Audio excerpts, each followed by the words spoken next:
कि इनकी आंखें शैतान ने क्या कर दी हैं, अंधी कर दी हैं। ये आंखें रखते हुए भी अंधे हैं, कान रखते हुए भी बहरे हैं, ऐसा ना हो कि ये देखें और सुने और मैं इन्हें चंगा करूं।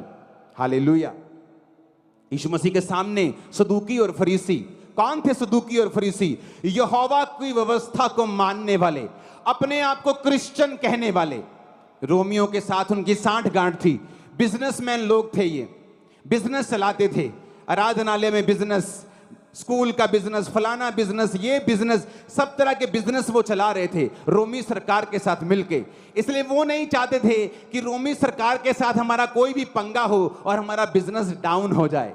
इसलिए जब यीशु मसीह भले काम करने लगे, लोगों को चंगा करने लगे, तो लोग यीशु मसीह की ओर मुड़ने लगे। जब यीशु मसीह ने पापों के मन फिराने का प्रचार करने लगे, तो वो जीसस की ओर फिरने लगे और वो जीसस को नाश करने का कारण ढूंढने लगे, अपनी आंखों से देखते हुए भी कि परमेश्वर इसके द्वारा चंगा कर रहा है, ये परमेश्वर का बेटा है, इसके द्वारा लंगड़े चंगे हो रहे हैं, सूखे हाथ वाला व्यक्ति चंगा हो रहा है। लेकिन फिर भी वो उसे अपनी सीमाओं से भेजना चाहते थे, फिर भी वो उसको मारना चाहते थे, ताकि यशाया का वचन पूरा हो।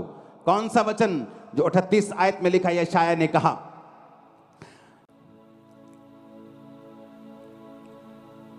ताकि यशाया भविष्यद्वक्ता का वचन पूरा हो कि हमारे समाचार का विश्वास किसने किया, प्रभु का भुजबल किस पर प्रकट हुआ। इस कारण वो विश्वास न कर सके, क्योंकि यशाया ने यह भी कहा है कि उसने उनकी आंखें अंधी और उनका मन कठोर कर दिया। ऊंची आवाज में हालेलुया बोलो। कितनी हैरानी वाली बात है कि इतने बड़े चमत्कारों को देखकर भी ना तो सदूकियों की आंखें खुली, जो बड़े बड़े चौके, बड़े बड़े कपड़े डालकर फिरते थे, ना तो अन्य जातियों की आंखें खुली, जो कहते थे कि यीशु मसीह हमारी सीमा से तू बाहर चला जा, क्योंकि वचन पूरा हुआ कि वो आंख रखते हुए भी अंधे हैं। आंख रखते हुए भी अंधे और कान रखते हुए भी क्या हैं वो? बोलो बहरे। अपने पड़ोसी को बोलो, कान रखते हुए भी बहरे हैं।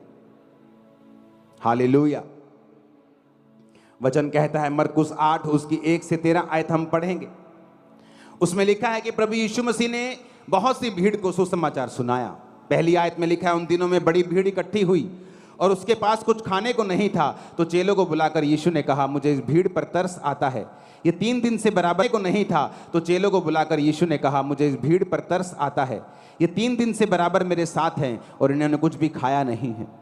यदि मैं इन्हें ऐसे ही भेज दूं तो ये भूखे मार्ग में थक कर रह जाएंगे, क्योंकि ये बहुत दूर से, इनमें से कुछ लोग बहुत दूर से आए हैं।